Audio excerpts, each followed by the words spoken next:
Battle Through the Heavens. By Heavenly Silkworm Potato. Kabanata 11:16. Mahina. Ang kapaligiran sa loob ng courtyard ay tumigas sa sandaling ito. Isang banayad na simoy ng hangin ang umihip, ngunit hindi nito nalutas ang tensyonado na kapaligiran. Sa harap ng pulang dugo na jade token sa mga kamay ni Ling Quan, maging ang dalawang nakaitim na elder na nakasuot ng itim ay hindi ng ahas gumawa ng anuman. Ang blood jade token na ito ay nagtataglay ng napakalakas na pagpigil sa loob ng Guklan. Maging silang dalawa ay hindi naglakas loob na madaling pansinin ito. Lumingon ang mga mata ni Xiaoyan kay Ling Quan. Agad silang napatigil sa kanyang siksik na mukha. Unti-unting namuo ang lamig sa itim na mga mata ni Xiaoyan. Napahinto ang mga mata ni Zun sa kulay dugo na jade token sa mga kamay ni Ling Quan sa isang iglap. Ang kanyang mukha ay naging lubhang mapanganib. Hindi niya inaasahan na ang taong ito ay may hawak ng blood jade token. Ling Quan, umalis ka na sa akin ngayon, at maaari ko itong tretuhin na parang walang nangyari. Nakahinga ng malumanay na hangin si Zun. Ang kanyang maningning na mga mata ay nakatitig kay Ling Quan habang dahan-dahan siyang nagsasalita. Bahagyang nanginig ang sulok ng bibig ni Ling Quan. Ilang sandali pa, dahan-dahan niyang ipinilig ang ulo. Kung mas kumilos si Zun ng ganito, mas malaki ang intensity ng layunin ng pagpatay sa kanyang puso. Young Miss, ito ay utos ng mga elder. Wala akong karapatang hindi sundin ito. Ang ekspresyon ni Zun ay unti-unting kumalma sa harap ng mga salita mula kay Ling Quan. Mahina niyang sinabi. Sige, tatandaan ko ito. Bahagyang nagbago ang mukha ni Ling Quan nang marinig niya ang malambot na tono ni Zun. Sa kanyang puso, alam niya na talagang nagalit siya kay Zun sa pagkakataong ito. Lahat ng ito ay dahil sa maliit na basurang ito mula sa angkan ng Xiao.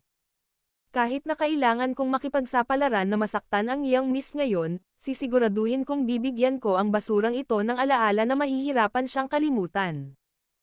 Naging mas nakakatakot ang ekspresyon ni Ling Quan. Ang kanyang parang mabangis na mga mata ay bumungad kay Xiaoyan.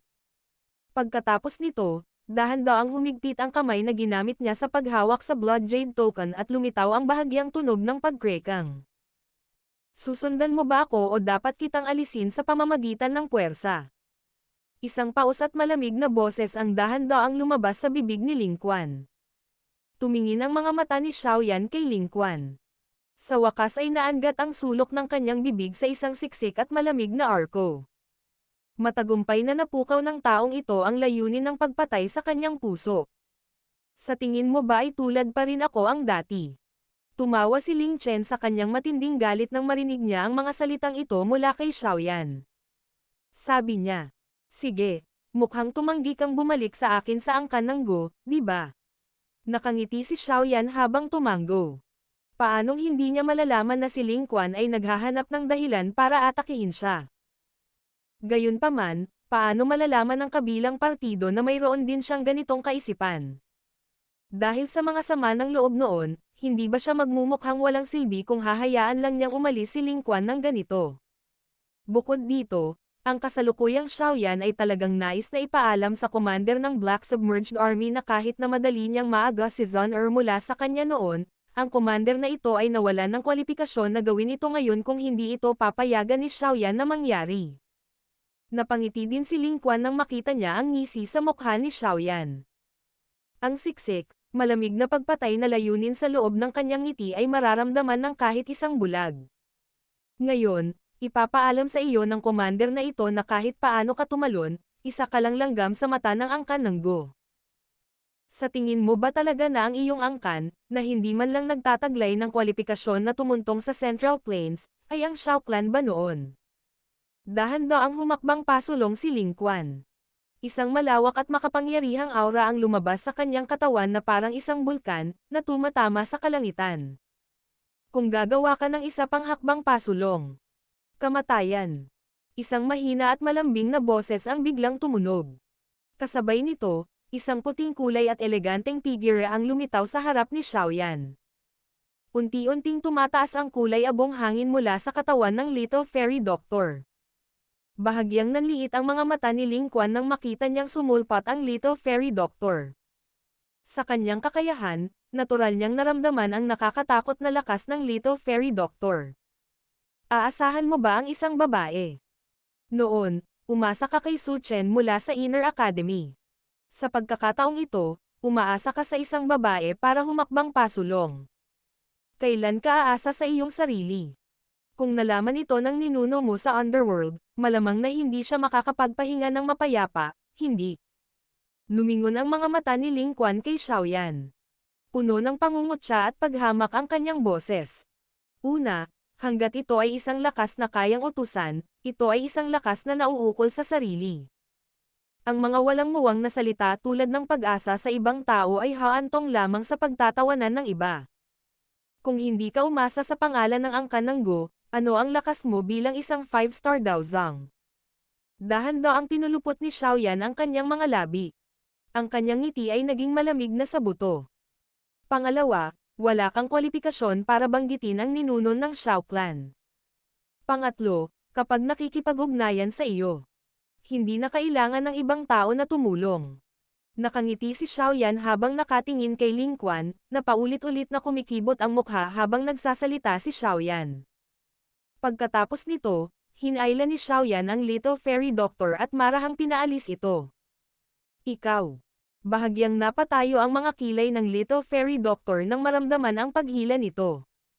Hindi mo talaga iniisip na hindi ko kayang harapin ang isang taong ganito ang grade, di ba? Lumingon si Xiaoyan, tumingin sa Little Fairy Doctor, at nakangiting nagtanong. Walang magawang umiling ang Little Fairy Doctor nang marinig niya ito. Nagagawa lang niya ang gusto niya. Ang taong ito na tinatawag na Ling Quan ay isang taong talagang hinamak niya. Senior Brother Xiaoyan, hindi mo kailangang magpigil. Ako na ang bahala sa lahat ng kahihinatnan. Nagsalita si Zhang sa mahinang boses. Sa pagkakaroon ng kakayahang makuha siya, isang taong nagtataglay ng malamig at walang malasakit na karakter, nabigkasan ang mga salitang ito, kitang-kita kung gaano kalaki ang galit ni Ling Quan sa kanya ngayon. Nagpalitan ng tingin ang dalawang nakaitim na matanda sa gilid. Pagkatapos nito, nagpakawala sila ng mapait na tawa. Tahimik nilang pinagalitan si Ling Quan dahil sa pagiging hindi matino. Akala ba niya kaya niyang kumilos ng walang ingat dahil lang sa hawak niya ang Blood Jade Token? Maaari nilang isipin na kahit na ang taong ito ay matagumpay na makabalik sa angkan ng Go, ang kanyang kapalaran sa hinaharap ay tiyak na hindi magiging maganda. Ngumiti si Xiaoyan. Lumingon ang mga mata niya sa paligid ng looban. Pinagsalikop niya ang kanyang mga kamay at sinabing, Elder Yezong, ito ay ilang pribadong bagay lamang. Wala itong kinalaman sa angkan ng Ye. Mangyaring iwan lang sa amin ang lugar na ito sandali. Marunong talagang magbiro si Mr. Xiaoyan. Kalimutan ang kapirasong lupa na ito, basta't ibinuka mo ang iyong bibig, hindi magpo-protesta ang matandang ito kahit na ito ang buong Ye Manor. Si Yezong, na nasa labas ng courtyard na ito, ay nagmamadaling sumagot ng nakangiti. Ang Ye Clan ay naakit sa pamamagitan ng 4 na pakpak na single horn beast sa kalangitan. Bukod dito, naiintindihan din niya na ang mga kamag-anak ni Xiaoyan ay tiyak na hindi ordinaryong tao. Malamang, ang Ye Clan ay hindi kayang saktan sila. Ngumisi si Xiaoyan. Bumaling ang kanyang mga mata sa mukhang madilim na si Ling Quan at nagsabi, Commander Ling Quan, nagpaplano ka bang lumaban ng mag-isa o gagawin mo ito ng magkasama? Lumipat ang mga mata ni Xiaoyan sa 12 ng mga tao na sumunod kay Ling Quan dito habang nagtatanong siya. Ang mga taong ito ay medyo malakas. Gayunpaman, ang pinakamalakas sa kanila ay nakarating lamang sa tuktok ng klase ng Dao Huang, at hindi sila karapat-dapat sa kanyang atensyon. Tumigil ka na sa pagiging mayabang sa harap ko. Ako, mag-isa, sapat na para alagaan ka. Mabangis na ngumiti si Ling Quan. Bigla niyang ikinuyom ang kanyang kamay at may kumikislap na kidlat sa ibabaw nito. Lumawak ang pilak na kinang at naging isang kidlat na mahabang sibat. Matapos mabuo ang mahabang sibat, itinapakan ni Ling Quan ang kanyang paa sa lupa at ang kanyang katawan ay sumugod sa kalangitan. Ang mahabang sibat sa kanyang kamay ay nakatutok kay Xiaoyan mula sa malayo habang siya ay malamig na tumawa. Ngayon, hayaan mo akong makita kung anong kwalifikasyon mo, itong basura mula sa angkan ng Xiao, na kumilos ng mayabang. Bahagyang ngumiti si Xiaoyan. Tinakpan ng isang pagpatay na layunin ang kanyang mga mata. Gumalaw ang kanyang katawan at nasa langit na siya sa susunod na pagpapakita niya. Hinawakan niya ang kanyang kamay at lumitaw dito ang Heavy Zuan ruler. Shi. Lumakas ang lamig sa mga mata ni Ling Quan sa sandaling lumitaw si Xiaoyan. Ang mahabang sibat sa kanyang kamay ay nanginginig at isang maliwanag na kidlat na kumikinang sa ibabaw nito. Kaagad, yumanig ang sibat, na naging isang malaking liwanag. Gumalaw ito na parang isang dragon ang bumaril patungo kay Xiaoyan habang may dalang dumadagandong na dagandong. Ang mga mata ni Xiaoyan ay kalmadong tumingin sa kidlat na mahabang sibat na sumugod. Hindi niya ipinakita ang kahit katiting na intensyon na iwasan ito. Isang jade green na apoy ang nananatili sa ibabaw ng mabigat na ruler habang ito ay nahakdaw ng napakalakas. Klang! Ang mabigat na ruler ay sinamahan ng isang jade green na apoy habang ito ay walang awa na pumutol sa hangin. Pagkatapos nito, bumangga ito sa malakulog na dragon. Sparks shot sa lahat ng direksyon. Napailing ang dalawang figure hanggang sa paulit-ulit silang umatras sa sandaling magkabanggaan sila. Kasabay nito, ang ekspresyon ni Ling Quan ay malabong nagbago. Ang malakas na puwersa na ipinadala sa pamamagitan ng kanyang sibat ay naging dahilan upang makaramdam ng kaunting pamamanhid ang kanyang palad. Brat, talagang napakalakas mo. Galit na tumawa si Ling Quan. Gumalaw ang kanyang katawan at nanatili ang isang after-image sa orihinal na lugar. Sa susunod na pagpapakita niya, malapit na siya sa harap ni Xiaoyan. Ibinaba niya ang kidlat na sibat, at ito ay tila isang random na sumasayaw na pilak na ahas habang ito ay mapanlinlang na tumusok patungo sa lahat ng nakamamatay na bahagi sa katawan ni Xiaoyan. Lightning Snake Dance. Chi chi chi. Maraming sibat na after-image ang lumabas sa hangin. Gayunpaman, ang katawan ni Xiaoyan ay naging ilusyon sa sandaling ito. Paminsan-minsan ay lumilipat siya at halos umiiwas sa lahat ng matatalas na pamamaraan ng sibat ni Ling Quan. Isang lamig ang bumalot sa mga mata ni Ling Quan nang makita niyang napakahiwaga ng liksi ni Xiaoyan. Ang kanyang palad ay biglang nabasag sa hawakan ng sibat. Ang biglaang puwersa ng pagsabog na ito ay naging sanhi ng pagbaril ng kidlat na parang pana. Maging ang espasyo mismo ay napunit sa daan, na bumubuo ng maitim na bitek. Shi. Ang mahabang sibat ay bumaril sa bilis na parang kidlat. Gayunpaman, isang kamay ng apoy ang lumabas ng malapit na itong tumama sa dibdib ni Xiaoyan. Pilit na hinawakan ng apoy na kamay na ito ang katawan ng sibat at itinigil ang pasulong na momentum nito. Biglang kinuyam ni Xiaoyan ang kanyang kamay at naputol ang mahabang sibat. Nag-transform ito sa di mabilang na bilang ng mga silver snake, na sa wakas ay naging kawalan ng tumaas ang apoy. Ang mga magarbong diskarte sa sibat ay ganap na walang silbi. Isang malamig na ngiti ang sumilay sa mukha ni Xiaoyan habang sinisira niya ang mahabang sibat ni Ling Quan. Maaaring mabilis ang spear technique, ngunit sa ilalim ng cover ng spiritual strength ni Xiaoyan, lahat ng ito ay ganap na walang silbi. Ang ekspresyon ni Ling Quan sa wakas ay nagpakita ng matinding pagbabago sa unang pagkakataon matapos ang mahabang sibat ay nawasak. Mabilis na bumalik ang katawan ni Ling Chen. Kasabay nito, ang magkabilang kamay niya ay bumuo ng ilang seal na parang kidlat na bilis. Ang mga ito ay mga hand seal na lubos na pamilyar kay Xiaoyan. Ito ay ang God Seal skill. Skyfire 3 Mysterious Change, First Change. Malamig na tumawa si Xiaoyan sa kanyang puso. Sa kanyang kasalukuyang lakas, ang paggamit ng Skyfire 3 Mysterious Change ay isang bagay na halos agad niyang magagawa. Kabisado na niya ang unang pagbabagong ito hanggang sa ganap na karunungan. Matapos magpakawala ng malamig na sigaw, biglang tumaas ang aura ni Xiaoyan. Umabot ito sa antas na katumbas ng lakas ni Ling Quan. Gumalaw ang kanyang katawan habang kumikislap ang isang silver glow. Pagkatapos nito, nagpakita siya sa harap ni Ling Quan sa paraang parang multo. Isang malamig na ekspresyon ang bumungad sa kanyang maitim na mga mata. Open Mountain Seal. Ang bilis ni Xiaoyan ay naging sanhi ng pagyanig ng puso ni Ling Quan. Ang hand seal ni Ling Quan ay mabilis na natapos, at agad itong itinapon pasulong. Tingnan natin kung paano mo bubuksan ang bundok. Ang mahigpit na suntok ni Xiaoyan, na walang anumang mag-agarang galaw, ay walang awa na nabasag sa kamay ni Ling Quan nang ito ay itinapon pasulong. Isang jade green na apoy ang lumabas sa sandaling ito. Hindi mas pamilyar si Xiaoyan sa open mountain seal na ito. Malinaw na alam niya ang puntong inilabas nito ang lakas at ilang kahinaan nito.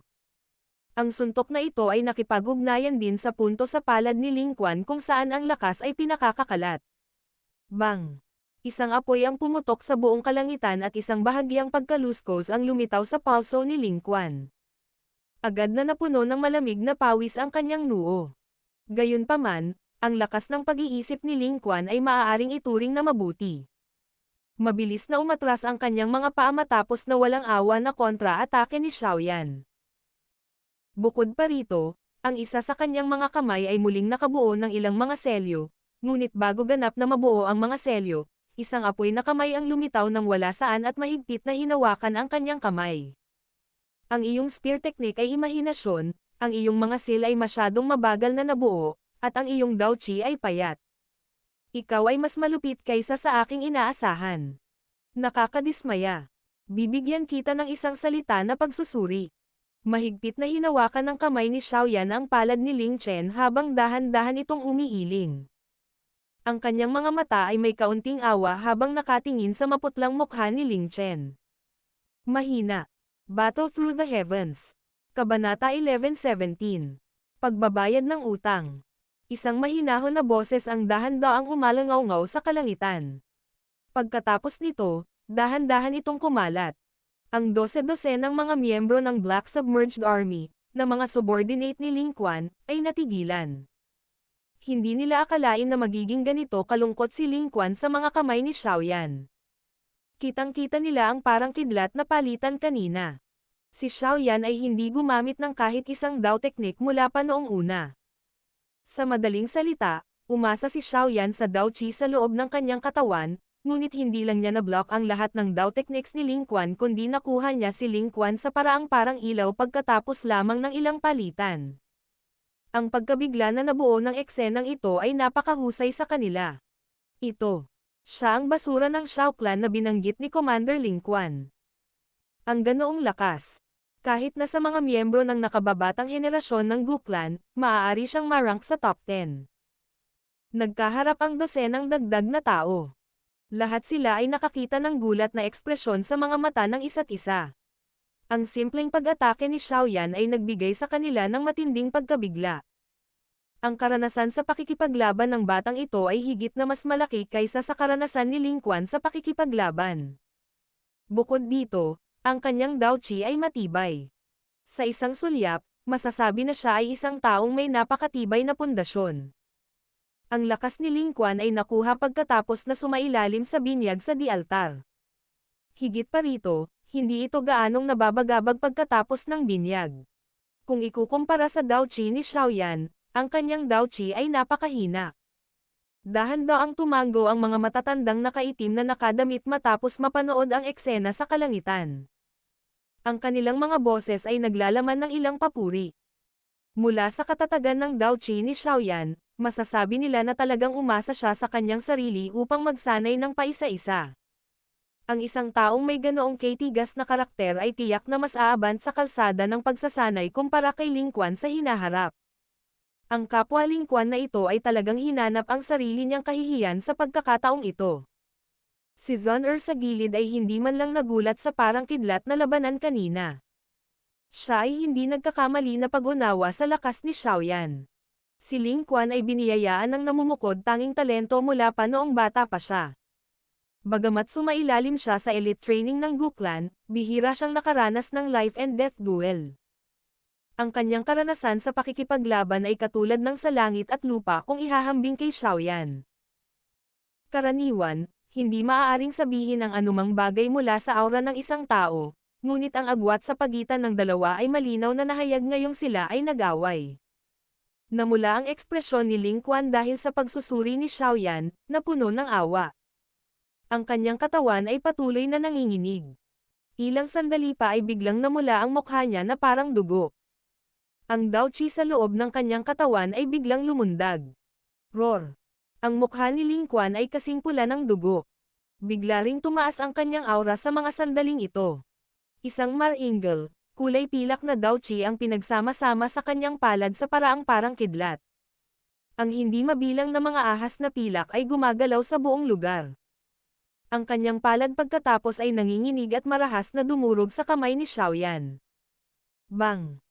Ang biglaang pagbabago ni Ling Quan ay naging sanhi ng bahagyang pagtaas ng kilay ni Xiaoyan. Kumulat ang kanyang kamay habang mahigpit niyang iniiwasan ang kamay ni Ling Quan na lumipad. Ang kanyang kanang kamay ay humigpit sa isang kamao habang sinuntok niya ang dibdib ni Ling Quan ng parang kidlat na bilis. Bang! Ang kidlat na kumikinang sa ibabaw ng katawan ni Ling Quan ay lumipad bago mabilis na umikot. Nakabuo ito ng kalahating talampakang kalasag ng kidlat sa harap ng kanyang dibdib sa isang kisap mata, ganap na nakaharang sa suntok na ito mula kay Xiaoyan sa proseso. Sa tingin mo ba, ikaw, ang basura mula sa angkan ng Xiao, ay may kwalipikasyon upang suriin ang commander na ito? Ang kalasag sa pag-iilaw ay bumuo ng sunod-sunod na alon ng mga ripples habang hinaharangan nito ang puwersa sa kamao ni Xiaoyan. Ang mukha ni Ling Quan ay naging kakaibang bangis sa sandaling ito. Nagtagal ang dugo sa kanyang mga mata, na naging sanhi ng kanyang hitsura na medyo nakakatakot. Secret technique. Nanliit ang mga mata ni Xiaoyan nang maramdaman niya ang aura ni Ling Quan, na biglang tumaas. Kumikislap ang kanyang katawan at mabilis siyang umatras ng 12 hakbang. Transforming blood skill. Talagang ayaw mabuhay ng taong ito. Gumamit pa siya ng ganitong uri ng nakakasakit sa sarili na secret technique. Hindi sinasadyang lumubog ang ekspresyon ng mga nakatatandang nakaitim na nakadamit sa looban nang makita nila ito. Kaagad, nabaling ang kanilang mga tingin kay Zhon'er habang nagtanong. Young Miss. Hindi na kailangang mag-abala tungkol sa kanya. Umiling si Zhon'er. Ang sulok ng kanyang bibig ay naglalaman ng isang mahina, malamig na ngiti. Siya ay naghahanap lamang ng kanyang sariling kahihiyan. Isang kidlat ang kumikislap sa buong katawan ni Ling Quan sa kalangitan. Isang bagay na pula ang dugo ay malabo na lumabas. Mabangis na tumitig ang kanyang tingin kay Xiaoyan habang nakakuyom ang kanyang kamao. Ang isang kidlat na mahabang sibat, na puno ng mga bakas ng dugo, ay dahan-daang lumitaw. Pinanood ni Xiaoyan si Ling Quan, na nagdadala ng nakakatakot na momentum. Malabo na nagsalubong ang mga kilay niya. Medyo malakas ang secret techniques ng Guklan. Sa kasalukuyan, ang lakas ng taong ito ay dapat na malapit sa antas ng 7-star Daozang. Gayunpaman, gaano man kalakas ang secret technique, ito ay ganap na walang silbi kung ang isang tao ay walang matatag na pundasyon. Hanggang ngayon, hindi mo pa naaabot ang kahit kalahati ng aking mga inaasahan. Dahan-daang umiling si Xiaoyan. Talagang na-overestimated niya ng kaunti itong Ling Quan. Bagamat ang lakas ni Ling Quan ay umabot na sa 5-star Daozang, mula sa paraan ng pagtingin ni Xiaoyan dito, siya ay halos kapareho ng isang 4-star Daozang. Kung hindi siya magkakaroon ng tulong ng mga high-class na Dao techniques na iyon, kahit na ang ilang 3-star Daozang na may matibay na pundasyon ay maaaring makipaglaban sa kanya para sa higit sa 100 palitan. Gumamit si Ling Quan ng secret technique at pilit na itinaas ang kanyang lakas hanggang sa tuktok ng 6 na bituin na si Daozang, malapit sa ikapitong antas ng bituin. Gayunpaman, sa mga mata ni Xiaoyan, na gumamit ng unang pagbabago ng Skyfire 3 Mysterious Change, hindi pa rin gaanong nagbabanta si Ling Quan. Ano sa tingin mo ang iyong sarili? Kapag nahuli ka ng commander na ito, personal kong gagamutin itong bibig mo. Ang mga salita ni Xiaoyan ay naging sanhi ng kabangisan sa mga mata ni Ling Quan upang maging mas siksik. Ilang sandali pa, sa wakas ay nagpakawala siya ng isang makapal na ngiti. Nanginginig ang kanyang katawan at nawala sa lugar. Dahan-dahang umiling si Xiaoyan matapos makitang nawala ang figure ni Ling Quan. Ang kanyang mga paa ay biglang ngunit marahang lumipat ng kalahating hakbang pakaliwa. Shi. Pagkalipat pa lang ng kanyang mga paa, ang espasyo sa likod ni Xiaoyan ay biglang gumalaw at isang parang kidlat na sibat ang tumagos mula rito na parang kidlat. Pagkatapos nito, humawak ito sa balikat ni Xiaoyan at lumipad. Biglang nanginig ang katawan ng sibat matapos itong makaligtaan. Kaagad, ito ay pumulupot sa isang kakaibang arko habang walang awang bumaril patungo sa ulo ni Xiaoyan. Hindi nagbago ang ekspresyon ni Xiaoyan. Isinandal niya ang kanyang ulo at ang mahabang sibat ay dumaan sa kanyang mukha. Ang kanyang mga paa ay sabay-sabay na tumapak sa bakanteng espasyo, at ang kanyang katawan ay mabilis na umikot na parang gyroscope. Maya-maya pa, isang napakalakas na sipa ang walang awa na ginawa sa bakanteng espasyo sa tabi niya. Bang! Lumipad ang sipa at nabuo ang isang ripple mula sa bakanteng espasyo. Ang katawan ni Ling Quan ay kumislap at lumitaw. Isang lighting glow shield ang muling lumitaw sa harapan niya. Gayunpaman, hindi nagawang harangan ng kalasag na ito ang lahat ng puwersa. Ang natitirang lakas ay yumanig pa rin kay Ling Quan hanggang sa malungkot siyang umatras ng ilang hakbang. Naging madilim at solemn na ang ekspresyon ni Ling Quan matapos umatras ang kanyang katawan. Sa tulong ng kanyang pag-atras ng momentum, muling nagbago ang selyo sa kanyang mga kamay at isang mar-angle na Dao Chi ang mabilis na nabuo sa kanyang palad. Pinaikit ni Xiaoyan ang kanyang mga mata nang makita ito. Gumalaw ang kanyang katawan, nag-transform sa isang malabong itim na linya na nagmamadaling lumabas. Matapos magdusa sa huling pagkatalo, hindi na nang ahas si Ling Quan na lapitan si Xiaoyan. Binitiwan ng kanyang kamay ang kidlat na mahabang sibat, at ang kanyang katawan ay nakabuo ng kalahating umiikot na tindig. Kasabay nito, walang awa na sinipa ng kanyang mga paa ang hawakan ng mahabang sibat. Ang kidlat na mahabang sibat ay parang pilak na dragon. Hiniram ang mabangis na puwersang ito, bumaril ito kay Xiaoyan sa mabangis na paraan. Natigilan ang figure ni Xiaoyan habang pinagmamasdan ang pilak na kumikinang. Isang after-image ang nananatili habang ang kanyang katawan ay biglang bumilis. Ang kanyang katawan ay tumalon, at ang kanyang mga daliri sa paa ay tumpak na nakadiin sa katawan ng mahabang sibat. Matapos ang bahagyang pagdikit, ang katawan ni Xiaoyan ay lumitaw sa harap ni Ling Quan sa paraang parang multo. Si Flipping Seal. Si Xiaoyan ay nagkatotoo lamang ng isang malamig na liwanag ang sumilay sa mga mata ni Ling Quan. Walang awa na nabasag ang malakristal na handprint patungo sa harapan ni Xiaoyan. Ang tatak ng kamay ni Ling Quan ay mabilis na lumawak sa maitim na mga mata ni Xiaoyan. Biglang lumingon ang ulo ni Xiaoyan sa labis na pagkagulat. Kasabay nito ang paglabas ng palad nito sa tabi ng tenga habang inilalahad ang kamay. Pagkatapos nito, ang kanyang siko ay walang awa na pumutol pasulong na parang talam. Crack! Ang siko ni Xiaoyan ay natatakpan ng isang jade green na apoy habang ito ay walang awa na hamampod sa palso ni Ling Chen. Ang malakas na puwersa ay nagdulot sa palso ni Ling Quan na naglabas ng malinaw na tunog ng basag ng buto. Ang pag-atake ni Xiaoyan ay walang awa at mabilis. Hindi man lang niya pinahintulutan si Ling Quan na mag-react kahit kaunti habang binasag ng kanyang siko ang palso ni Ling Quan.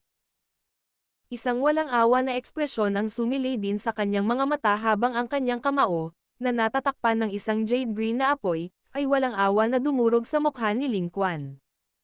Bago pa may palabas ang kaawa-awang sigaw ni Ling Quan, dahil sa matinding sakit na naihatid mula sa kanyang palso, ang mainit at mabangis na hangin, na umihip sa kanyang harapan, ay naging dahilan upang ang kanyang ulo ay natatakpan ng malamig na pawis. Sa maikling dosenang dagdag na pakikipagpalitang ito kay Xiaoyan, talagang maituturing siyang naranasan na niya ang ibig sabihin ng pagtataya ng isang buhay para kitilin ang isa pa. Higit pa rito, ang dahilan kung bakit nanlamig ang puso ni Ling Quan ay si Xiaoyan lamang ang nagtatangkang kitilin ang buhay ng iba sa buong laban. Sa tuwing umaatake si Ling Quan, si Xiaoyan ay umiiwas mismo sa pinakamapanganib at kritikal na sandali. Bang! Ang kamao na nababalot ng jade green na apoy ay akmang tatama kay Ling Quan nang muling lumitaw ang isang kidlat na hadlang. Halos hindi nito napigilan ang suntok sa gitna ng mahina at malalim na tunog. Bago makapagpahinga si Ling Quan matapos harangin ang pag-atake ni Xiaoyan, laking gulat niya nang makita ang napakaraming anino ng kamao na biglang lumitaw sa kanyang harapan. Ang mabangis na puwersang nakapaloob sa bawat anino ng kamao ay naging sanhi ng panginginig ng kanyang puso. Bang! Bang! Bang! Ang mga anino ng kamao ay bumuhos sa magaan na kalasag sa kanyang harapan na parang bagyo, na naging sanhi ng patuloy na pagbuo ng mga ripple. Ilang sandali pa, sa wakas ay tumunog ang isang pagsabog. Nabasag ang kalasag sa ilalim ng malinaw na tunog na ito. Bang! Isang lamig ang lumitaw sa mga mata ni Xiaoyan nang magkahiwalay ang kalasag ng kidlat. Nagbago ang kamao ni Xiaoyan, at walang awa nitong hinampas ang mukha ni Ling Quan sa kanyang gulat na mga mata. Grog. Matigas na damapo ang kamao ni Xiaoyan, na naging sanhi ng pagluwan ni Ling Quan ng isang subo ng sariwang dugo kasama ng ilang ngipin. Ang kanyang katawan ay marahas na pumutok pabalik na parang isang ibon na bali ang mga pakpak. Pagkatapos nito, malakas siyang nabangga sa dingding ng patio. Niyugyug ng nakakatakot na puwersa ang pader hanggang sa bumagsak ito. Ang mga pira-pirasong bato ay lumipad sa lahat ng direksyon, na nagiging isang tumpok ng mga durog na bato. Walang ekspresyon si Xiaoyan. Ang kanyang katawan ay kumikislap, at siya ay lumapag mula sa langit. Isang paa ang walang awang bumaril at sinipa ang tumpok ng mga durog na bato. Isang matalim na kahabag-habag na hiyawan ang tumunog matapos ang isang malalim at madilim na butas ay nabuo. Dahan-daang dumaong ang paa ni Xiaoyan sa mga durog na bato. Kinulat niya ang kanyang kamay at isang puwersa ng pagsipsap ang lumabas. Maraming mga fragment ng bato ang nabasag. Pagkatapos nito, si Ling Quan, na nababalot ng sariwang dugo, ay nahayag sa ilalim ng mga pira-pirasong bato. Pagkatapos sumulyap kay Ling Quan, hinawakan ni Xiaoyan ang kanyang kamay at sinipsip si Ling Quan sa kanyang palad mula sa kabilang kalawakan. Commander Ling Quan, ang basurang ito ba ng Xiao Clan ay nagtataglay ng kwalipikasyon para suriin ka? Ang kamay ni Xiaoyan ay marahang humawak sa leeg ni Ling Quan. Sa kasalukuyan, ang kailangan lang niyang gawin ay gumamit ng kaunting lakas at ang commander na ito ng Black Submerged Army, na kumilos ng mayabang sa harap niya noon, ay mawawalan ng buhay. Saglit na nahirapan si Ling Quan habang nakatingin sa nakangiting mukha. Ang kanyang mga mata sa wakas ay nagpahayag ng ilang takot. Naalala niya na si Xiaoyan ay hindi kailanman gumamit ng kahit isang Dao technique sa pakikipaglaban sa kanya. Ito ay isang uri ng paghamak, ngunit kahit na ito ang kaso, si Ling Quan ay natalo pa rin. Higit pa, siya ay natalo ng napakalungkot. Sa sandaling ito lamang niya naunawaan na ang Xiaoyan, na nakatayo sa kanyang harapan, ay hindi na ganoon kaliit na Daoling mula sa Inner Academy noon. Ang isang ilog ay umaagos ng 30 taon sa kanluran at 30 taon sa silangan. Hindi dapat maliitin ng isang tao ang isang kabataan. Ngayon, oras niya na para bayaran ang utang noon. Battle Through the Heavens. Kabanata 11:18. Pag-alis. Ang sulok ng bibig ni Xiaoyan ay nabaluktot sa isang malamig na ngiti habang pinagmamasdan ang takot na ekspresyon na lumabas sa mga mata ni Ling Quan. Naniniwala siya na pagkatapos ng laban ngayon, mag-iiwan siya ng bakas at phobia sa puso ng kabilang partido. Sa hinaharap, anuman ang antas na naabot ng Ling Quan na ito, ang anino ng kabiguan na ito ay lalabas mula sa kaibuturan ng kanyang kaluluwa hanggat nakatayo siya sa harap ni Xiaoyan. Ito ay magreresulta sa Ling Quan na hindi mapanatili ang kanyang pinakamataas na kondisyon sa harap ni Xiaoyan. Mahigpit na hinawakan ni Xiaoyan ang leeg ni Ling Quan gamit ang kanyang kamay. Pagkaraan ng ilang sandali, inihagis niya si Ling Quan, walang awa na pinapasok siya sa batong haligi ng batong pavilion. Ang malakas na puwersang iyon ay naging sanhi ng pagkalat ng ilang linya sa haliging bato. Grog. Hindi napigilan ni Ling Quan ang pagluwa ng isang subo ng sariwang dugo matapos makatanggap ng napakalakas na suntok. Mahina ang life force niya habang nakahiga siya sa lupa. Walang nakakaalam kung patay na ba siya o buhay. Commander Ling Quan. Nagmamadaling sumugod ang mahigit dosenang miyembro ng Black Submerged Army nang makita ito. Pagkatapos ng lahat, si Ling Quan ang kanilang superior. Kung siya ay bugbugin hanggang mamatay ni Xiaoyan sa lugar na ito, tiyak na mahihirapan silang makatakas sa parusa kapag bumalik sila sa angkan ng Go. Relax, buhay pa siya. Random na ipinahid ni Xiaoyan ang kanyang kamao sa kanyang damit habang mahina niyang ipinaalam sa kanila. Bagamat talagang hindi niya nagustuhan ang Ling Quan na ito at sinabi ni Zhang Er na pananagutan niya kung may mangyari, hindi pa rin siya walang ingat na tao. Malinaw niyang naunawaan na kung papatayin niya si Ling Quan, si Zhang Er ay mapupunta sa gulo, lalo na kung pananagutan niya ang lahat. Hindi natuwa si Xiaoyan na mangyari ang ganoong bagay. Sa wakas ang 10 Black Submerged Army na iyon ay nakahinga ng maluwag matapos marinig ang mga salita ni Xiaoyan. Nagkaharap lang sila para tahimik na bumantong hininga. Ang isa sa kanila ay humiwalay sa grupo at kinuha si Ling Quan, na naging isang tumpok ng putik. Pagkatapos nito, gumalaw ang kanilang mga katawan, at sumugod sila sa apat na pakpak na walang sungay na hayop. Hindi pa nila natanggap na kahit anong utos ni Elder. Bukod dito, kahit na natanggap nila ito, hindi sila nang ahas na umatake kasama si Zun-Er sa paligid. Pagkatapos ng lahat, wala silang katulad na suporta ni Ling Quan sa likod nila.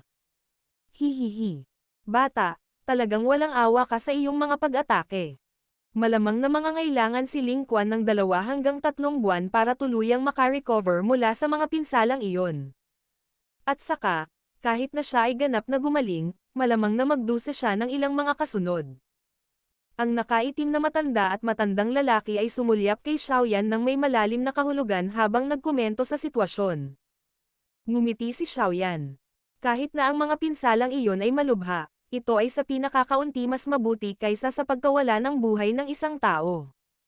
Kung hindi siya natatakot na bigyan si Zun-Er ng ilang hindi kinakailangang problema, si Ling Quan ay namatay na ngayon. Lumingon ang mga mata ni Xiaoyan kay Zun-Er sa tabi niya.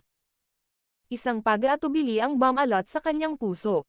Tinanong niya, "Aalis ka na ba?" Magiliw na tumango si Zun-Er. Saglit lang siyang nakasama ni Xiaoyan, ngunit hinabol na siya ng grupo ni Ling Quan. Kung mananatili siya ng kaunti, malamang na ang mga susunod na darating ay wala sa antas ni Ling Quan. Bukod dito, kung ipipilit pa rin ng kabilang partido na ibalik si Xiaoyan sa angkan ng Go, talagang magkakaroon ng problema. Nang makita ito, mahinang bumantong hininga si Xiaoyan at tumigil sa pagsasabi ng kahit ano para pigilan siya. Alam niyang may dahilan si Zun-Er kung bakit nagmamadaling umalis. Hintayin mo ako sa Guklan. Pagkatapos kong sumali sa Peel Gathering at iligtas ang guro, pupunta ako sa Guklan para hanapin ka. Matamis na ngumiti si Zun-Er nang makita ang seryosong ekspresyon ni Xiaoyan. Marahan niyang inihilig ang kanyang baba na puti nyebe at sinabing, "Hihintayin ka ni Zun-Er." Pagkatapos sabihin ito, pinag-aralan ni Zun-Er si Xiaoyan bago siya tumigil sa pananatili. Gumalaw ang kanyang magandang katawan, at lumundag siya sa langit. Marahan siyang dumapo sa ulo ng hayop na may 4 na pakpak na nag-iisang sungay. Kumaway ang itim na buhok, dahilan para magmukha siyang engkanto sa daigdig. Ang kanyang ethereal na kilos ay nagbigay sa isa ng nakakasilaw na pakiramdam. Hahaha. Munting kapwang Xiaoyan, mag-ingat ka. Mabilis na itaas ang iyong lakas. Huwag hayaang dumating si Young Miss at tulungan ka sa susunod. Bilang isang lalaki, mas may kakayahan ang isa kung umasa sa kanyang sarili. Nagtawanan ang mga nakaitim na matatanda kay Xiaoyan. Ang espasyo sa paligid nila ay agad na naging distorted, at ang kanilang mga figure ay dahan-daang nawala sa lugar. Nakasakay na sila sa hayop na may 4 na pakpak na single horn sa susunod na pagpapakita nila. Lumingon si Zun-Er at tumingin sa binata, na nakatayong matangkad at diretso sa ibaba. Ilang sandali pa, marahang ibinaba niya ang kanyang manggas. Ang isang mabangis na hangin ay itinaas, at ang 4 na pakpak na may isang sungay na hayop ay nagbuga ng isang mababa at malalim na dagandong. Pagkatapos nito, ibinaba nito ang 4 na pakpak nito, na nagdadala ng mabangis na hangin habang mabilis itong lumipad palabas ng Ye City. Senior Brother Xiaoyan, mag-ingat ka. Isang banayad na boses ang ipinadala sa hangin. Pagkatapos nito ay nagtagal ito at pumasok sa tenga ni Xiaoyan. Nakatitig ang mga mata ni Xiaoyan sa mga itim na figure na unti-unting lumalayo. Ang kanyang mga kamay ay dahan-daang humigpit sa ilalim ng kanyang manggas. Zun-Er, hintayin mo ako sa Guklan. Ipapakita ko ang isang lakas na kahit ang Guklan ay kailangang tingnan. Gusto kong ipaalam sa kanila na tama ang iyong paningin. Ang Shao Clan ay walang sino mang walang silbi. Ang napakalaking itim na figure ay mabilis na naglaho sa abot tanaw. Kasabay nito, ang kapaligiran sa loob ng courtyard ay naging medyo malungkot bilang isang resulta. Nakatitig ang mga mata ni Xiaoyan sa mga itim na figure na nawawala sa abot tanaw. Maya-maya lang ay nagpakawala siya ng mahinang buntong hininga. Relax, parang hindi kayo magkikita sa hinaharap. Ang Little Fairy Doctor ay mahinang umaliw habang nakatayo siya sa likod ni Xiaoyan. Napangiti din si Xiaoyan nang marinig niya ito. Tumango siya, lumingon sa sulok sa labas ng courtyard, at nakangiting nagtanong. Elder Yezong, pwede ka bang pumasok para sa isang meeting? Hahaha.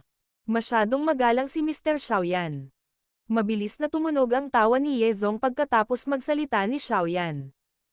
Kaagad na dalawang figure ang mabilis na pumasok sa looban. Sila ay sina Yezong at Zinlan. Inikat ni Xiaoyan ang kanyang katawan at umupo sa loob ng Stone Pavilion. Sumunod sa kanya si Yezong at ang iba pa. Pagkatapos noon, lahat sila ay umupo at itinoon ang kanilang mga mata kay Xiaoyan. Elder Yezong, maaari ko bang malaman kung gaano katagal ang natitira hanggang sa pagsisimula ng Peel Gathering? At saka, ano ang ibig sabihin ng pagpili bago ang Peel Gathering? Nakangiti si Xiaoyan habang nagtatanong. Ang impormasyong alam ni Xiaoyan tungkol sa Peel Gathering ay hindi kasing detalyado ng alam ni Yezong. Kung bibilangin natin ang eksaktong oras na natitira, dapat ay mayroon tayong humigit kumulang 7 buwan. Gayunpaman, ang Peel Gathering ay isang natatanging kaganapan na bihirang makita sa Peel Tower o kahit na sa loob ng rehiyon ng Central Plains. Kaya, marami ring mga patakaran na dapat sundin. Napakaraming tao ang darating sa Holy Peel City kalahating taon o kahit isang taon bago magsimula ang Peel Gathering. Tumawa si Yezong. Holy Peel City. Hahaha. Ang Holy Peel City ay ang lokasyon ng Peel Tower's headquarters. Ito ay tinatawag ding Peel City. Ngumiti si Yezong at nagpaliwanag. Ang pagpili sa Peel Gathering ay nilalayong alisin ang ilan sa mga naruroon para lamang makabuo ng mga numero. Pagkatapos ng lahat, ang Peel Gathering ay ang pinakadakilang pagtitipon ng alchemist sa buong kontinente. Ang mga alchemist na walang kasanayan ay walang kwalipikasyon na lumahok dito. Ang mga kalahok sa Peel Gathering ay mangangailangan muna ng isang sulat ng rekomendasyon. Hindi ito gaanong problema. Ito ay isang formalidad lamang. Pagdating ng panahon, ang matandang ito ay maghahanda ng isa para kay Mr. Xiaoyan. Ang aking yeklan ay maaaring hamina, ngunit ito ay nagtataglay pa rin ng kwalipikasyon upang isulat ang liham ng rekomendasyon. Bukod sa napakahirap na pangangailangan sa kakayahan ng isang tao, ang iba pang aspeto ng Peel Gathering ay medyo okay. Mayroon ding medyo maluwag na pangangailangan pagdating sa edad ng mga kalahok. Hanggat ang isa ay hindi isang matandang demonyo na kilala sa buong kontinente, lahat ng iba ay maaaring lumahok. Siyempre, lahat ay maaari lamang lumahok sa Peel Gathering isang beses lamang sa kanilang buhay, hindi na sana ito makakasali sa ganitong pagkakataon. Sa susunod na pagkakataon, walang paghihigpit sa edad. Hindi ba ito ay medyo hindi patas sa ilang nakababatang alchemist? Hindi sinasadyang nagulat si Xiaoyan nang marinig niya ito. Nakakunot ang noo niya habang nagkomento. Hahaha. Nasaan ang ganap na patas sa mundong ito? Bukod dito, karamihan sa mga may kumpiyansa na pumunta at lumahok sa Peel Gathering ay nagtataglay ng ilang talento. Lahat sila ay iniisip na sila ay may sapat na timbang. Umiling si Yezong at tumawa. Ang pagpili ng Peel Gathering ay pinaghiwalay sa Heaven, Earth, at Man level. Sa madaling salita, katumbas ito ng 3 elimination round. Tanging ang mga makakatagal sa Heaven Elimination Round at mananatili sa likod ang may qualification para lumahok sa final competition. Mga antas ng Heaven, Earth, at Man. Hindi sinasadyang itinaas ni Xiaoyan ang kanyang kilay. Talagang karapat-dapat itong maging pinakadakilang pagtitipon ng alchemist. Ang pagpili lamang ay naging ganito kakomplikado. Hahaha. Talagang nakakagulo. Ang mga gustong lumahok sa Peel Gathering ay kadalasang darating sa Holy Peel City mga 2 hanggang 3 buwan ng mas maaga. Sa madaling salita, si Mr. Xiaoyan ay mayroon lamang 4 na buwang oras ng paghahanda. Ngumisi si Yezong at tumango. 4 na buwan. Bahagyang kumunot ang kilay ni Xiaoyan nang marinig ito. Ngayon lang niya naramdaman kung gaano siya kapit sa oras. Kailangan niyang makuha ang 3,000 burning flames. Bago iyon, gayunpaman, kailangan niyang makakuha ng nangungunang 10 pwesto sa Peel Gathering. Kung hindi, ang lahat ay magiging walang laman na usapan. Naisip din ni Xiaoyan na pilitin itong kunin.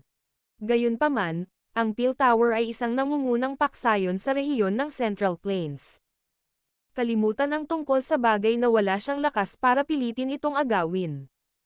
Kahit na matagumpay niyang maaga ito, ang party na masasaktan niya ay ang lahat ng mga alchemist sa rehiyon ng Central Plains. Siya ay magiging karaniwang kaaway ng lahat ng alchemist. Pakiramdam ni Xiaoyan ay naging manhid ang kanyang ulo sa pag-iisip lamang tungkol dito. Bukod dito, ang nakakatakot na aspeto ng Peel Tower ay hindi ang lakas nito sa ibabaw, ngunit ang nakakatakot nitong kakayahan sa pagtawag. Naranasan ni Xiaoyan ang kakayahan ng isang high-tier alchemist na mangalap ng mga tao. Higit pa rito, kapag ang numerong ito ay pinalaki ng hindi mabilang na beses, ang kakayahan sa pagtawag na iyon ay malamang na napakahirap na ilarawan ng salitang. Nakakatakot. Mukhang kailangan kong seryosong magsanay ng medicinal refinement sa loob ng 4 na buwang ito. Marahang bumantong hininga si Xiaoyan habang tahimik na bumubulong sa sarili niyang puso. Bagamat medyo may tiwala siya sa kanyang sarili, ang Peel Gathering na ito ay hindi magiging katulad ng Alchemist Grand Meeting ng Jiama Empire. Ang lahat ng mga natitirang alchemist sa buong Central Plains ay dadagsa sa Peel Gathering. Ito ay dahil alam ng lahat na hanggat ang isa ay mamumukod tangi sa Peel Gathering, ito ay katumbas ng pagiging isang piling tao sa hanay ng mga alchemist saan man sa kontinente. Ang karangalang iyon ay malamang na ang pinakalayunin ng hindi mabilang na bilang ng mga alchemist ay nagsusumikap. Kaya naman, kahit si Xiaoyan ay nakaramdam ng matinding pressure ng harapin ang mga kilalang alchemist na ito na nagmula sa buong kontinente. Dahan-daang bumuga ng hangin si Xiaoyan pagkatapos magdesisyon sa kanyang puso. Sumulyap ang kanyang mga mata kay Xinlan sa tabi niya bago tumingin sa nakangiting mukha ni Yezong. Dahan-daang tinapik ng kanyang daliri ang stone table bago siya tuluyang nagtanong. Elder Yezong. Nangako ako kay Xinlan noon na tutulungan ko ang iyong Yeklan na makuha muli ang Elder Seat ng Peel Tower. Ako, si Xiaoyan, ay isang taong tumutupad sa kanyang salita. Maaari mo bang sabihin sa akin ang tungkol sa kwalipikasyon na kailangan ng isa para makapasok sa Elder Seat na ito? Sa una ay nagulat sina Xinlan at Yezong nang marinig nila ang kanyang tanong. Isang ligaw na saya at pananabik ang bumungad sa kanilang mga mukha kaagad pagkatapos. Battle Through the Heavens.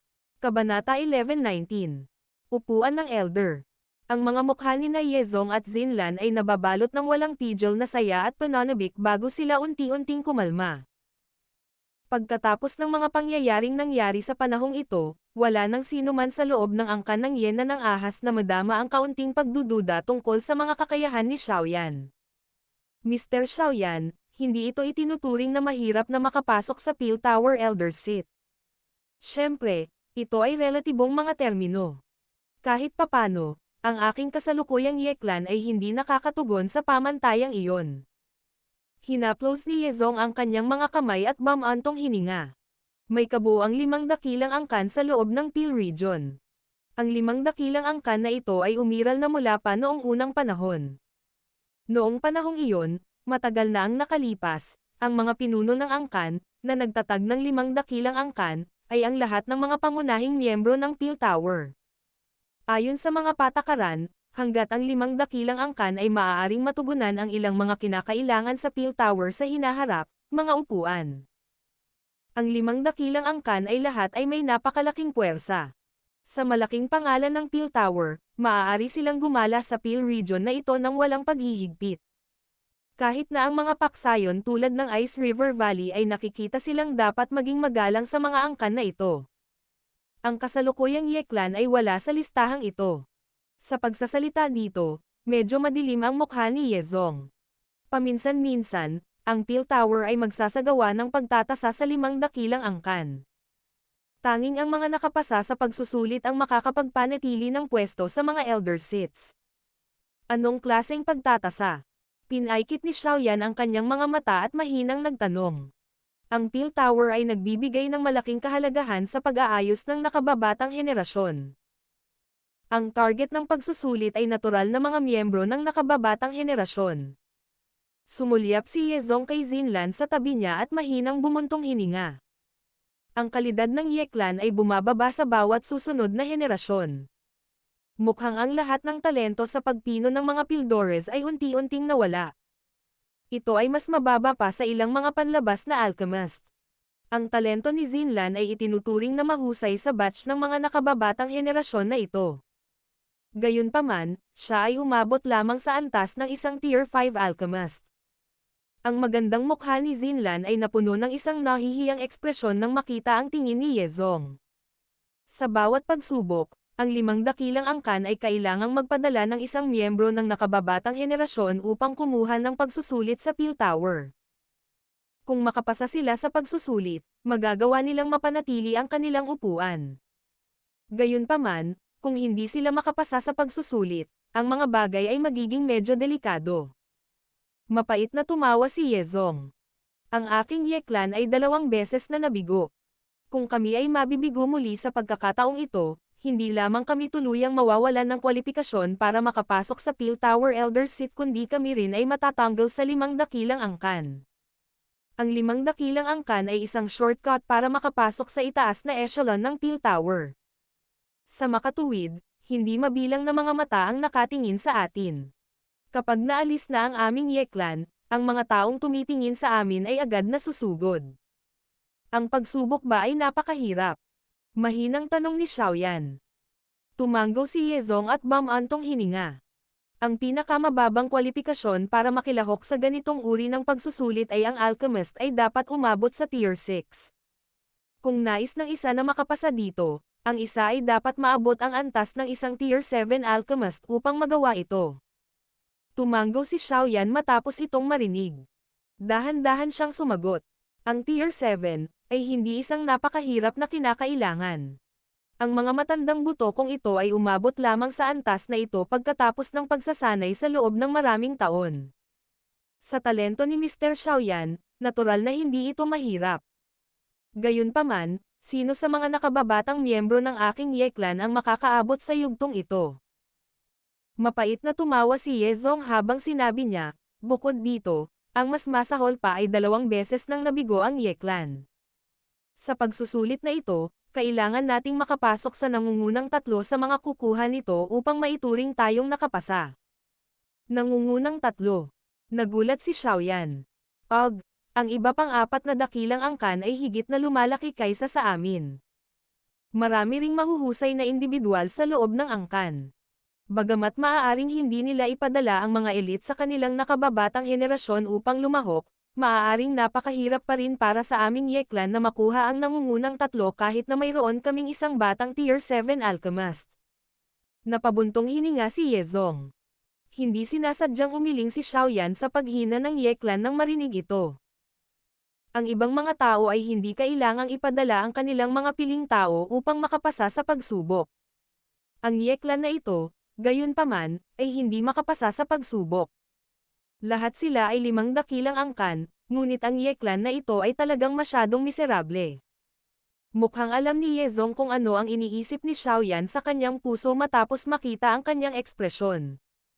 Medyo namumula ang dati niyang mukha. Ang dating kilalang angkan ay tumanggi ng ganoon kalaki sa henerasyong ito. Tuluyan na niyang nawala itong matandang mukha niya. Ipaubaya sa akin ang bagay ng pagsubok. Gayunpaman, maaari bang humingi ng tulong sa isang tagalabas para sa ganoong pagsubok? Tanong ni Xiaoyan pagkatapos pag-isipan ang bagay na iyon. Hindi niya gustong bigyan ng suntok ang mahinang puso ni Yezong nang makita niya ang kanyang kaawa-awang ugali. Hindi. Umiling si Yezong bago siya agad na nagmadaling idinagdag. Gayunpaman, may paraan para maging flexible. Ngunit kailangang magdusa ng kaunti si Mr. Xiaoyan dahil dito. Natigilan si Xiaoyan habang nakakunot ang noo at nagtanong. Ano ang ibig mong sabihin? Napatingin si Yezong kay Zinlan sa tabi niya. Bahagya siyang nag-alinlangan bago sumagot. Kapag ipinakilala ka sa Peel Tower, masasabi naming si Mr. Xiaoyan ang manugang ng Yeklan. Agad na nagbago ang ekspresyon ni Xiaoyan nang marinig ang kanyang solusyon. Siya ay same time na nagtanong. Hindi ba ang ideyang ito ay medyo masyadong manta? Okay lang dahil ako ay isang lalaki, ngunit paano ang babaeng partido ay makikipag-ugnayan sa iba sa hinaharap? Mr. Xiaoyan, mangyaring huwag masyadong mag-alala. Ito ay isang formal na paraan ng pag-uusap. Walang sino man ang magtatanong sa iyo na gawin ang kaunting responsibilidad para dito. Napabuntong hininga si Yezong. Ang Ye Clan ay umabot na sa punto ng buhay at kamatayan na sitwasyon. Ang lahat ng miyembro ng Ye Clan ay handa na sa huling sugal. Ang presyong ito ay isang bagay na dapat naming tanggapin. Mahigpit na itinaas ni Xiaoyan ang kanyang kilay. Ilang sandali pa bago siya nagtanong. Maaari mo akong kunin na kumatawan sa iyong Ye Clan, sa anumang pagsubok na iyon, tulad nito. Tumanggaw si Yezong. Taos puso siyang sumagot. Hanggat ang Ye Clan ay makakapasa sa pagsusulit sa pagkakataong ito, ang Ye Clan ay makakabawi sa kanyang upuan. Kaya, magkakaroon tayo ng sapat na oras upang umunlad. Si Mr. Xiaoyan ay hindi magkakaroon ng anumang kaugnayan sa Ye Clan kapag tayo ay nakapasa sa pagsusulit.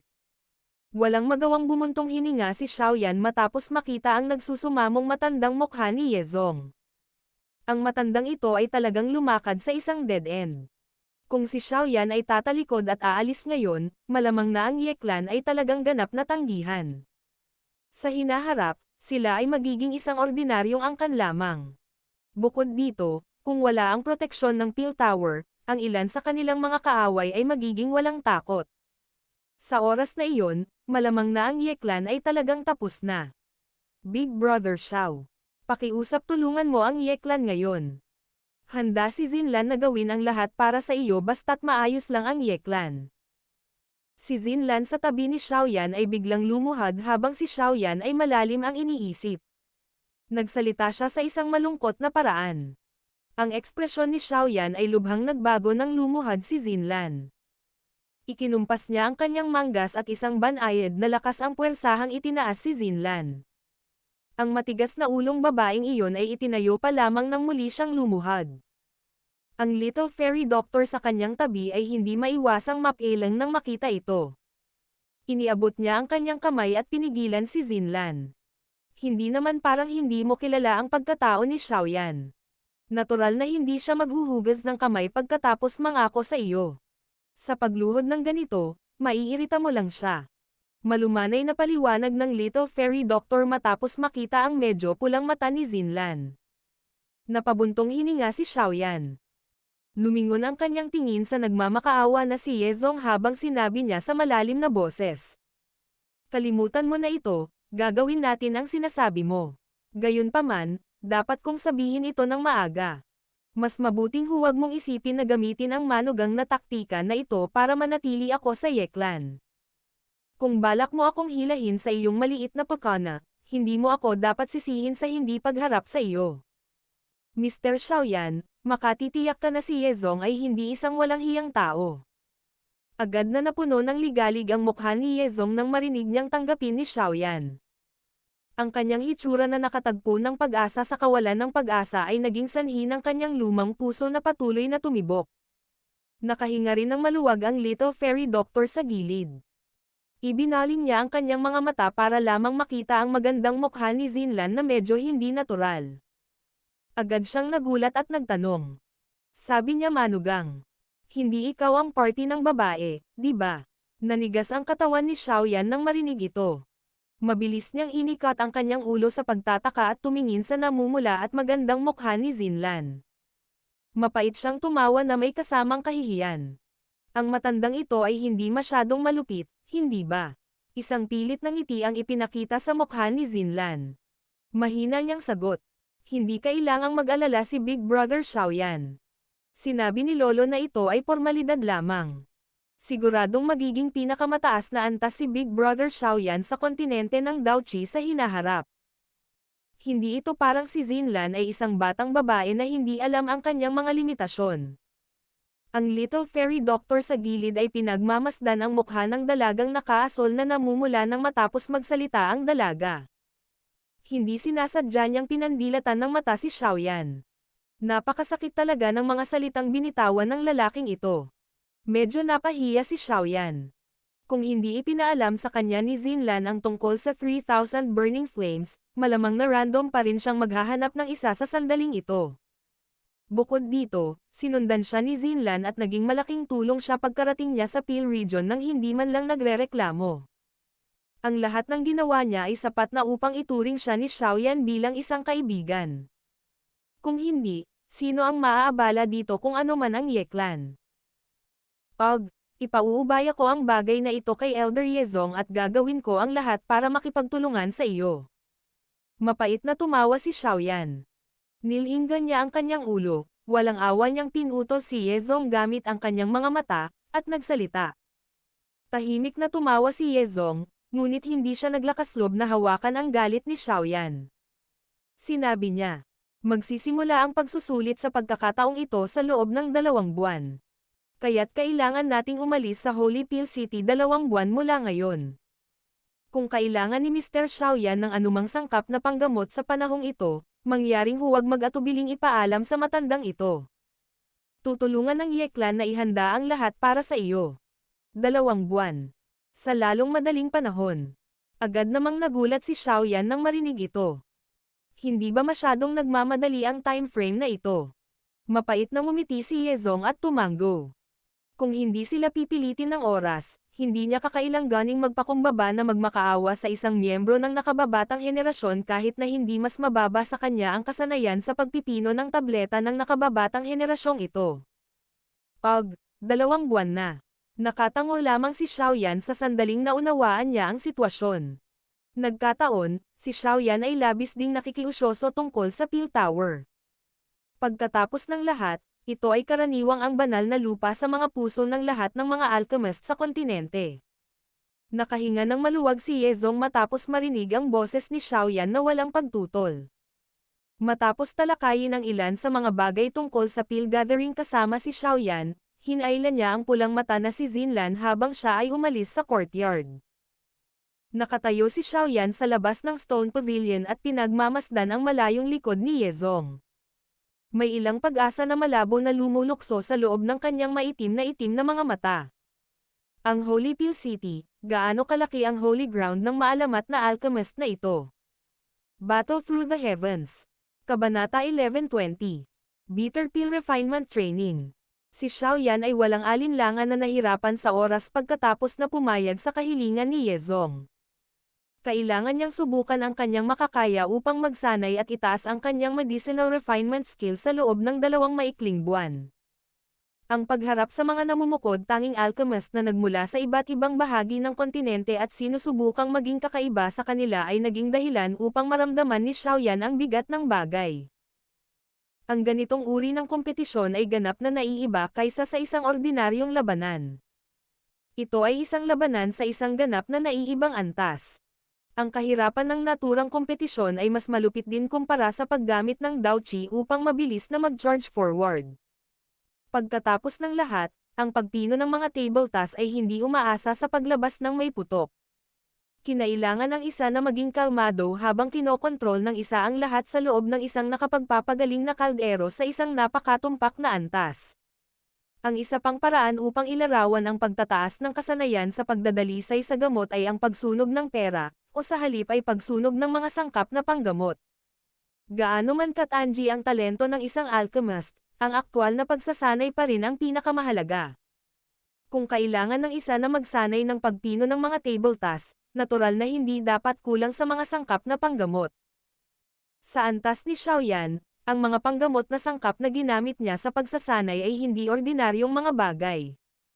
Kung walang makapangyarihang paksayon na sumusuporta sa kanya, ang isa ay talagang makaramdam ng dwarf sa mga bagay na ito. Sa kabutihang palad, sa kabila ng pagbaba ng Ye-clan, ang kanilang koleksyon sa mga nakaraang taon ay mayaman pa rin. Bukod dito, talagang handa silang ilagay ang lahat ng kanilang pag-asa kay Xiaoyan sa pagkakataong ito. Sinubukan nila ang kanilang makakaya upang matugunan ang lahat ng iba't ibang kahilingan ni Xiaoyan. Ang mga pambihirang sangkap na panggamot na iyon ay patuloy na inilalagay sa lugar ni Xiaoyan sa ilalim ng utos ni Yezong. Kung kuripot pa rin siya sa sandaling ito, malamang na matatapos na talaga ang Ye-clan. Sa buong lakas ng Ye-clan na sumusuporta kay Xiaoyan, nailigtas siya sa hirap na maglibot sa paghahanap ng mga sangkap na panggamot. Ang tanging bagay na kailangan niyang gawin ay pinuhin ang mga medicinal pills. Hindi alintana kung ang pagpipino ay nagtagumpay o nabigo, siya ay, sa pinakakaunti, nakakakuha ng ilang karanasan mula sa proseso. Ang ganitong uri ng karanasan ay ang kakaiba at personal na kayamanan ng isang alchemist. Kasunod ng akumulasyon ng karanasan, ito ay sisabog at magdadala ng malaking pagbabago. Wala ni isa sa mga alchemist sa antas ng Grandmaster sa kontinente ang nagtalakay ng mga bagay-bagay. Lahat sila, nang walang pagbubukod, ay nagtataglay ng mayamang karanasan na ang isang ordinaryong tao ay mahihirapang pantayan. Maaaring mahalaga ang talento sa mundo ng alchemist, ngunit ang karanasan ay isang bagay din na hindi dapat kulang sa isa. Hindi alintana kung gaano katagal si Xiaoyan sa mga taong ito, hindi siya tumigil sa pagpipino ng mga table tasks. Bukod dito, ang masaganang formula ng gamot na iniwan sa kanya ni Yao Lao ay nakatulong sa paghanda ng maayos na landas. Ito ay nagbigay daan sa kanya na sumulong ng higit pa kaysa sa isang ordinaryong alchemist na binigyan ng parehong tagal ng oras. Siyempre, natural na naunawaan ni Xiaoyan na talagang hindi lang siya ang alchemist sa buong kontinente na nagtataglay ng napakagandang talento. May ilan na mas maganda ang simula kaysa sa kanya. Talagang hindi isang simpleng bagay ang malampasan ang mga taong iyon sa panahon ng pagtitipon. Sa makatuwid, kailangang magsikap si Xiaoyan sa loob ng 2 buwang natitira, itinoon ang lahat ng kanyang atensyon sa pagpipino ng mga table tasks. Ang isang mataas na temperatura ay kumalat sa isang maluwang na silid, na nagiging sanhi ng silid upang maging isang bagay na parang oven. Kulot at tumaas ang mainit na hangin. Kung ang isang ordinaryong tao ay mananatili sa lugar na ito sa loob ng 10 minuto, malamang na ang taong iyon ay tatakas pagkatapos mahihirapang huminga. Ang lihim na silid ay itinayo gamit ang isang uri ng pulang-pula na bato. Ang ganitong uri ng bato ay tinawag na magma rock at nakuha mula sa isang bulkan. Hindi lamang ito mahirap, ngunit mayroon din itong kakaibang epekto ng pagpapanatili ng init. Espesyal itong ginamit upang bumuo ng ilang peel refinement room, at ang epekto nito ay kahanga-hanga. Walang kahit kaunting puwang sa loob ng silid. Sa isang sulyap, tila ito ay ginawa ng isang tao na nagtanggal ng laman sa loob ng isang napakalaking magma rock. Sa sandaling ito, medyo maraming jade box ang nakatambak sa loob ng silid na ito. Isang malabo, makakapal na halimuyak na panggamot ang lumabas sa kanila. Pagkatapos na lutuin ang nakapalibot na mataas na temperatura, ang pabango ay naging mas siksik. May isang rock platform sa gitna ng silid. Isang payat na figure ang nakaupo habang nakakross ang mga paa sa stone platform. Isang pulang-pula na medicinal cauldron ang nakasabit sa hangin sa harapan niya.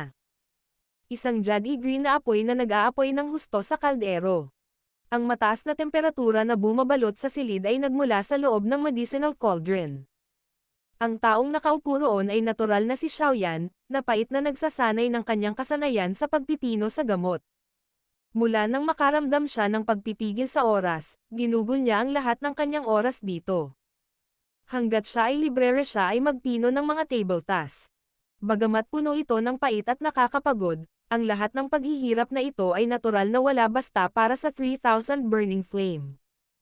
Ang jade green na apoy ay mabangis na sumayaw sa loob ng medicinal cauldron. Habang nagniningas ang apoy, ang isa ay malabong makakita ng isang embryonic medicinal pill na nabuo. Isang mahinang pabango ng tableta ang kumalat sa silid.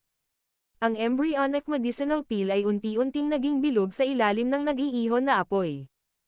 Makalipas ang halos 1 oras o higit pa, biglang binuksan ni Xiaoyan ang kanyang nakapikit na mga mata. Pinitik niya ang kanyang daliri at ang takip ng medicinal cauldron ay lumipad sa isang tabi. Isang berde at maliwanag na ningning ang lumabas sa kaldero bago dumapo sa kanyang kamay. Ang bagay na dumapo sa kamay ni Xiaoyan ay isang thumb-sized round medicinal pill. Bagamat maliit ang medicinal pill na ito, siguradong makakapukaw ito ng mga nakakainggit na tingin kung ito ay isusubasta sa labas. Ang pangalan ng medicinal pill ay tinawag na instant chi pill. Ito ay isang uri ng depletion type medicinal pill.